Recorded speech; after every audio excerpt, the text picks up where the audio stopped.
झाडाला पूर्णच्या पूर्णपणे हे रुद्राक्ष होते. तर मी हे रुद्राक्ष घेऊन आपल्या महाराष्ट्रामध्ये हरियाणामध्ये भावांनो आज मी तुम्हाला दाखवणार म्हणजे जिंदगीतलं तुम्ही अजून कधी बघितलं नसेल. तुम्ही कधी रुद्राक्षचं झाड बघितलं का? ही माझ्या पाठीमध्ये दिसतं नाही रुद्राक्ष झाड आहे. आणि भावांनो विश्वास होत नाही मी जिंदगीत पहिल्यांदा रुद्राक्ष झाड बघितलेलं आहे. आणि मी ते बघतोय कोणामुळं हे आपले साताराचे भाऊ आहे. सध्या आता मी नेपाळमध्ये आल्यानंतर ही मला म्हणली आपल्या शेजारी रुद्राक्ष झाड आहे आपल्या घरा शेजारी कॉलनी तिथं आलोय भावांनो. आणि मेन गोष्ट म्हणजे इकडे आता हे तुम्ही माझ्या जेवढे बघताय ना हे बघा आता हे सगळं रुद्राक्ष येतात. ही बोरावणे असते आपल्या बघा. आता हे फुललं हे बघा ह्यातमध्ये म्हणा एक 2 मुखी म्हणा 3 मुखी म्हणा पंचमुखी. आता ह्यात जास्तीत जास्त माझ्या प्रमाणात ही पंचमुखी बघा इथं ही दिसते ना ही पंचमुखी सांगतो बघा.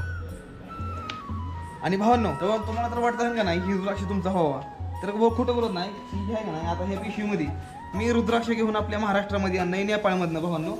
आणि ते बी आज सांगतो आम्ही पुढे कुठे निघालोय. आता मी सिक्कीमकडे निघालो आता नेपाळमध्ये